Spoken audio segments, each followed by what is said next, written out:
Hello everyone. Recently I had a brief interaction with the CEO of a SaaS firm, and he mentioned that he prefers using the JTBD, Jobs to be Done framework at his firm. And so I've decided to make a quick review for you out there because there are cases where this framework is helpful, but I just wanted to let you know that there are many areas where the ideas or the framework itself would not be put to good use if you're going to use it. So this is not a critique per se. I think that there are many applications where it works, especially because it's very aligned with the positioning school, which is based on analysis. There are many ways how you can use this framework to your advantage, but because positioning isn't the only way how you create strategy at your firm, there are 9 other ways and a combination of those ways.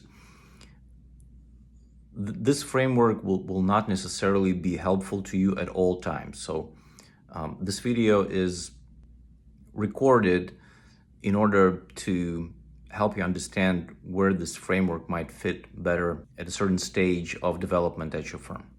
All right? So I've made some notes here and I'm just going to walk through them. The author points out that in order to go ahead with this or implement this framework, you have to specify the core functional jobs.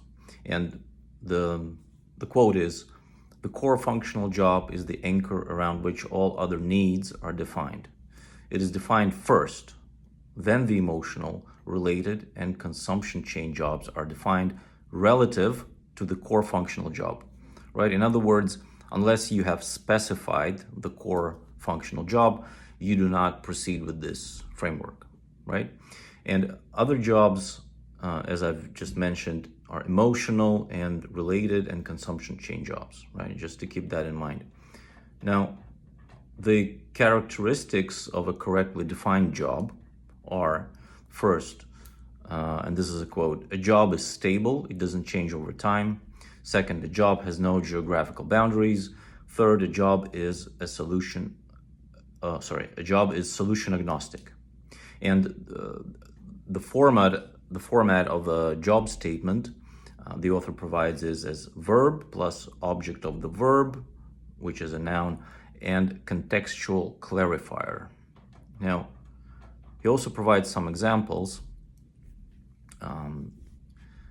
in the book, but so here, let's consider the following. Getting from point A to point B, right? Every one of us wants to do that, right? So we have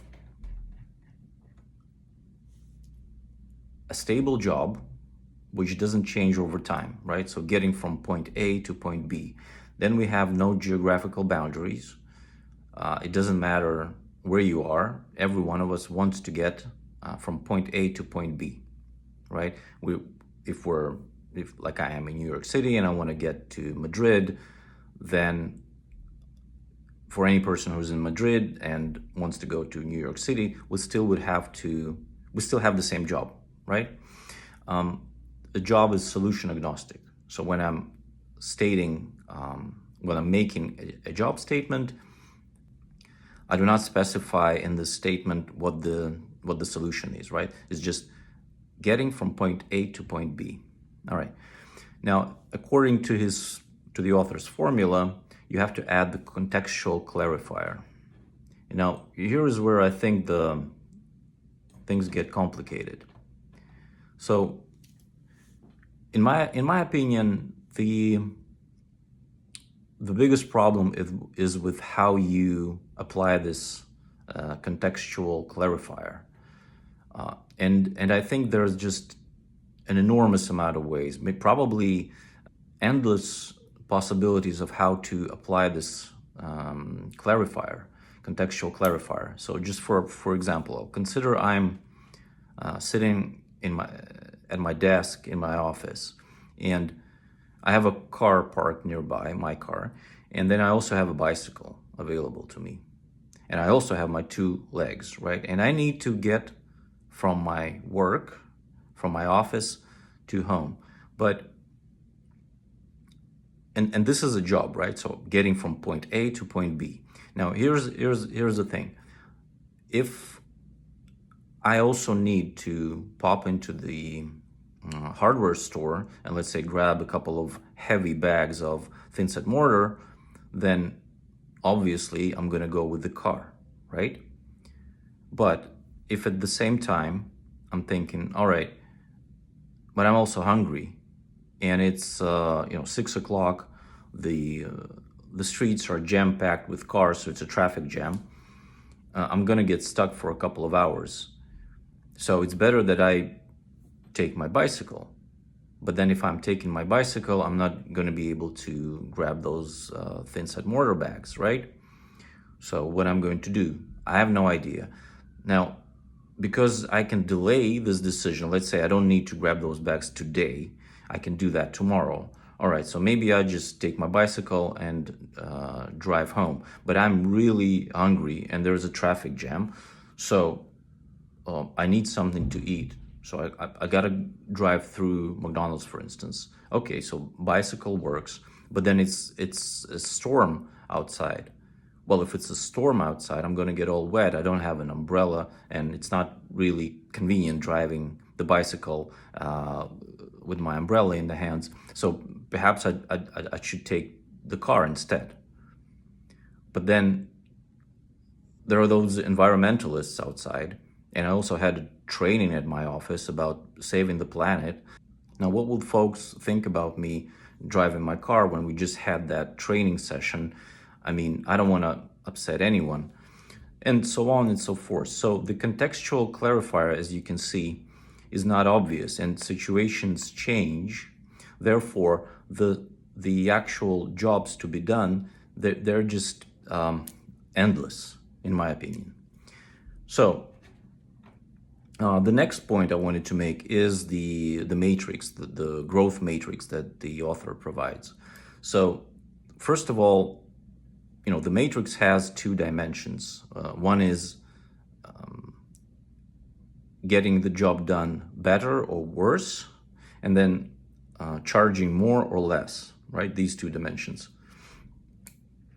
You would expect that the resulting strategies, I think they're called growth strategies, if I'm not mistaken, you would expect to see 4 strategies, but instead we see 5. So that was the first, why for me.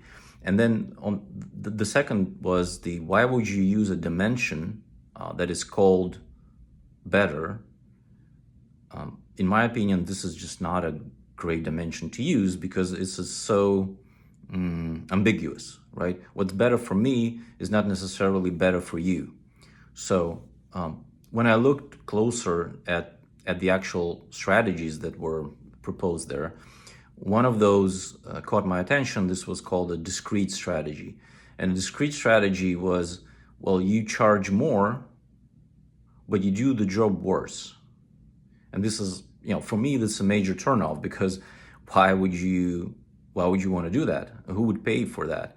And the author provides examples. For instance, at the airport, when you go through the security checkpoints, you cannot bring your water with you, so you have to leave the water. And therefore, he says, the companies operating inside the gates, selling water for you, they're using the discrete strategy.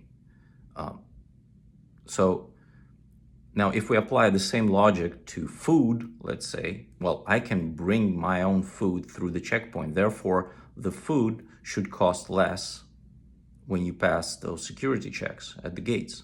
But it's not the case. If I go to JFK today, I would have to pay $20 for a sandwich. That's ridiculous. So this discrete strategy just falls apart. He also, to support this strategy, he also provides an example of airfare tickets. So when the airline had sold most of the tickets and they just have a couple of free seats left on the plane, they would charge you more for those tickets if you want to purchase them. And he provides this as an example of a discrete strategy. Well, in my opinion, this has nothing to do with discrete strategy. This is called dynamic pricing. And the reason why airline companies do that is that there are travelers who can postpone their travel. So if I want to get a lower price on an airfare, then if it costs more today and it's fine for me to go tomorrow or the day after that, I can wait, I can delay my purchase, and I can purchase the ticket on the next day. But those folks who are really in a hurry, something happened, something's urgent, business travelers too, they will pay gladly a higher price to be able to go today. And so this is called dynamic pricing. It has nothing to do with discrete strategy. So that was another point I wanted to make. Next, the whole JTBD is just assumes that everyone is a rational actor, right? And the way the author describes the framework is that we have to get rid in strategic innovation. We have to get rid of all the luck and chance, etc., etc. And therefore, they're assuming that everyone is acting rationally. But we know very well that we're not making rational decisions when we're buying something. Often we buy something based on an emotion, and then we rationalize why we did it. So that's another one. Next, the author disregards brand, status, self-image, identification. So for example, folks who are buying Dr. Morton's, for instance, shoes, often they would not do it because of the functional job. It's purely identification with the group, right? All of my friends are wearing these shoes because we believe in certain whatever things, and well, I'm going to buy those same shoes because I want to be part of that group. I don't want to be excluded from the group. So there is no core functional job at the root. And as I've mentioned at the beginning, the author suggests that there has to be a core functional job, otherwise other jobs cannot be attended to, right? So I think that's another major flaw. Next one, the author also disregards convenience, right? So if, let's say I'm going into a store which sells the same protein bars for more, so the stuff is more expensive at this store, and I know it, but I'm still going and grabbing that item because I'm going from a double shift. I'm coming from a double shift. I'm super tired. I'm exhausted. Maybe it's raining outside, whatever. I don't have time. The reasons might be many, but I will still be glad that convenience store was on my way to home, so I could grab whatever I needed, and I would pay for it more. The core functional job and the whole idea of better or cheaper doesn't apply here. Here, what's more important is convenience. Next one, the author also focuses too much on outputs, in my opinion, rather than on the process. But the psychology suggests, or psychological literature suggests, that we're more interested in the pursuit of a goal rather than in the attainment of the goal. To put it differently, we experience positive emotions when we are in pursuit, which means in the process, rather than we have attained something. So the author just disregards that completely, and I think this is worth keeping in mind. Next one, the author offers us a linear thinking. While the environment is non-linear, and we have to remember that. If you do this, then you do that, then you do this. This is sort of a linear relationship of events. It doesn't always work that way in the actual environment that surrounds us. Sometimes we have to go in circles, right? Sometimes we have to go in spirals, and linearly sometimes as well. So it's just not applicable all the time. Another thing that I suppose the author disregards is the political environment within the organization.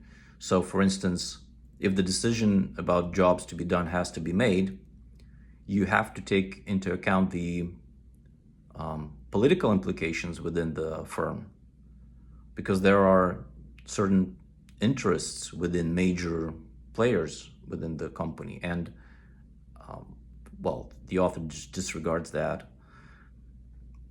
Another thing is that if we're talking about professional firms, then a job to be done is pretty much dependent on what the professional wants to do. If the professional is not interested in providing a certain service, then they're just not going to provide it in a way that would be satisfactory to the client.